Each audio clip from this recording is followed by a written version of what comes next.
خیلی که در بالا گفتیم شما زیاد به کشور ما سفر میکنید و شما بسیار کدام طعم‌های ملی ما پسند است؟ طعم‌های ملی دارم. بسیار عالی. مثال ما داریم آشی بریده، آشی پلاو، شوربا، قورتاب، کدامش را شما چشیده اید؟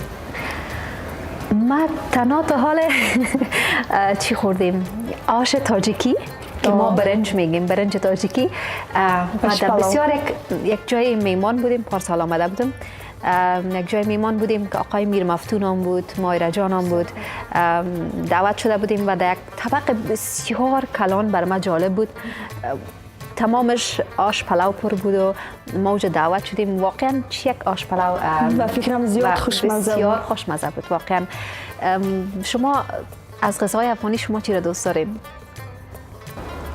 از غذای افغانی من بسیار شما آش پلاو رو چی میگین مثلا؟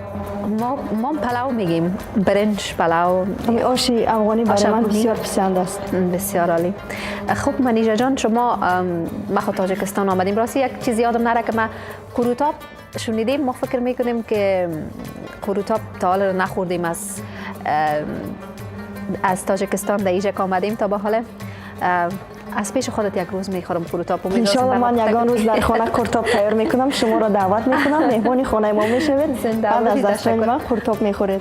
ما قروتاب بسیار خوش قروتابش چی است؟ نمیش قورتاب خودش دیگه چیزه. خودش دیگه چیزه. مثلا بعد وقتی که شما مهمانی ما شدید میخورید، بعد خودتان بعد به هم میتونید. بسیار عالی. قورتاب خوش و شما خوش میاد یا نه؟ من تا حال نمیدونم، برای که شما نچشیده. نه خیر، ان شاء الله که خوب میشود. ان شاء الله.